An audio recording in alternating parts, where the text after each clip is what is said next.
Yes, Lord.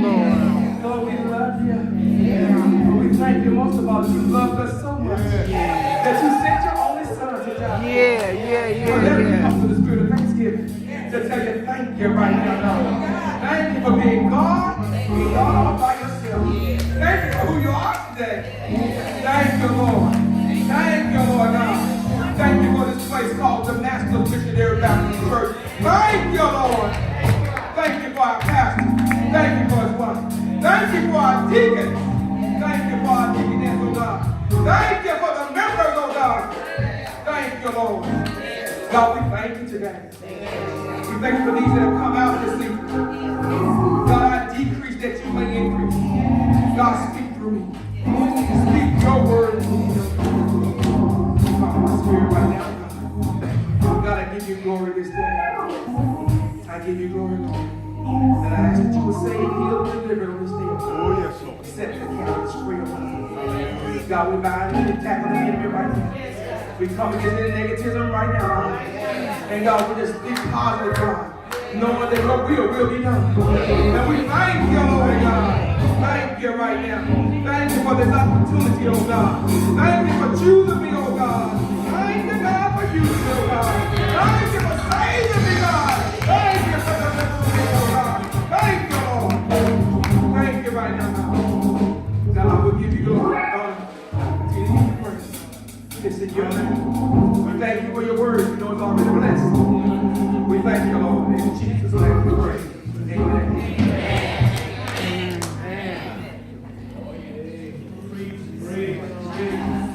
Oh, thank you, Jesus. Glory to God. We give honor today to our Heavenly Father, who is the author and finisher of our faith. Yes. We give honor today to our pastor and our person. Amen. We give honor today to you deacons. Thank you. We give honor today to each of you that are here. Those that wanted to come, we still give honor. We thank God today. I am not going to hold you long. And if you post on social media, get the good side now. Get the good side. I think there's a word today. Yeah. There is a word. I ask that you will go with me to the book of Acts, Acts of the Apostles. That 26th chapter, the 26th chapter of Acts. We're going to look at verses 24 through 31.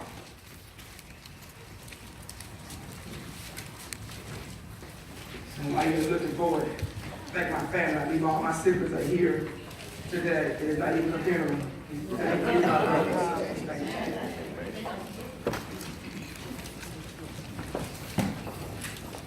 Verses 24 reads, Now as he thus made his defense, Festus said with a loud voice, Paul, you are beside yourself. Much learning is driving you mad. What he said? I'm not mad, most noble Festus, but I speak the words of truth and reason. For the king before whom I also speak freely knows these things. For I am convinced that none of these things escape his attention, since this thing has not been done in a corner. Amen. King Agrippa said to Paul, you almost persuaded me to become a Christian. And Paul said, I would to God that not only you, but also all who hear me today might become both almost and altogether such as I am, except for these chains. Yeah. When he had said these things, the king stood up, as well as the governor and Bernice and those who sat with him. And when they had gone aside, they talked among themselves. Listen, saying, this man is doing nothing deserving death or chain. You may have your seat in the presence of the Lord. I'm going to talk for a little while I don't think I have an hour and 15 minutes, do I? Hallelujah. I want to talk for a while about almost. Almost.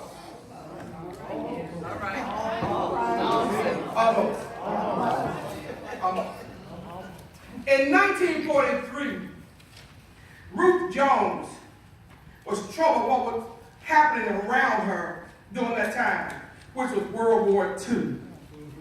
And in the midst of her troubling mind, she penned this song.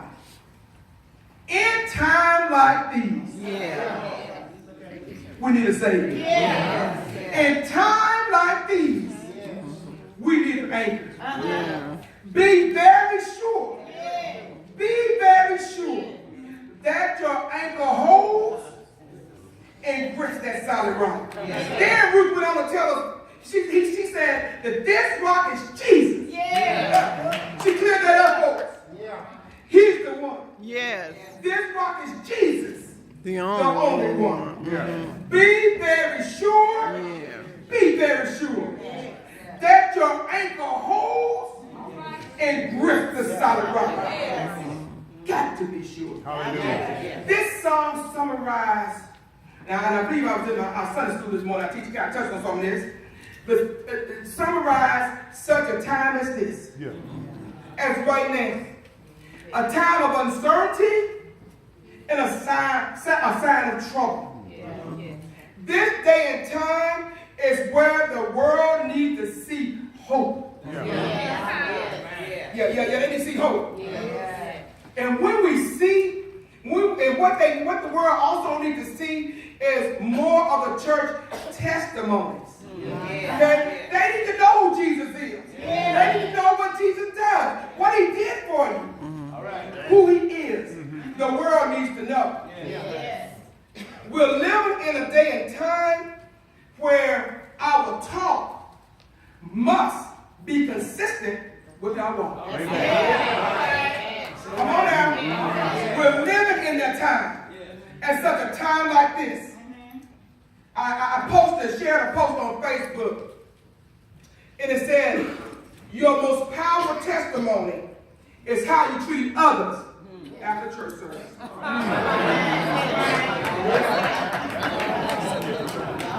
Yes. Such a time as this. Such a time as this. So I believe that in a day and time that we're living in, and while the world is in such a bad shape, it is because the world is receiving mixed signals. Mixed signals. Okay? So that means that we see all this killing and stealing. Even in our faces, they're killing and stealing. What are we, the church? What signals are we setting out? What signals are we telling them? Are we telling the world that it's okay to kill and steal? Are we telling them mixed signals is what they're receiving? We may not at this church be killing with our fists and with the gun, but I promise you, we're using our tongues. Come on now. We need to look at the signals that we are sitting at right now. My big brother James, Reverend James Forte, used to say, got to be more careful. Hallelujah. We stop and we reflect and look back on what some of our grandparents and our parents used to tell us. And they used to tell us that what goes around sure will come back around. Okay? Now they didn't understand what the word was saying then, which I knew they did understand, because the word tells us that we're going to reap just what we sow. Mixed signals. We're living in a time where almost is not good enough. It's not good enough. It's not cutting it today. We wonder why we can't sleep with our windows open like we used to back in the old days. We can't leave our doors unlocked anymore. We're scared to go out at night. Or we try to beat the dark, get it home. Mixed signals. Almost is not good enough. I have semi-discovered some possibilities as to why there's so much uncertainty in the world today. And I believe the reason is because there is something or someone missing or it's almost. Can y'all agree? Yeah. We need to look at the sickness that we're sitting at. This brings us to our text. Let's examine Paul, his court case. Let's examine, that's what it was in court. Let's examine the word almost. Now we know the story about Paul. We know how his name was changed from Saul to Paul. Yes, it was on the Damascus road where he had his encounter. With the Lord. In this 26th chapter of Acts, Paul was in prison. He had been in prison for 2 years. Okay? One might say that he was reaping some of what he sowed.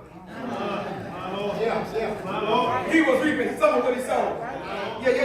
You know, at the time Paul was in front of Caesar's court, then he went to Agrippa, because Agrippa came over to where Paul was in Caesar's court, and he wanted to hear the case in his court. Now there's a difference being in prison now. Okay? Some people are still in prison. Walking around in prison. Okay? There's a difference. Now you can go to prison for the sake of Christ. But then when you go to prison for something doing wrong, that hurt worse. Paul was in chains. So not only was he in prison, but he was also in chains. He was also in chains. Paul realized that he had to be his own attorney. He had to be his own attorney. So Paul had the opportunity. Agrippa allowed Paul to speak. He opened the door wide where Paul was able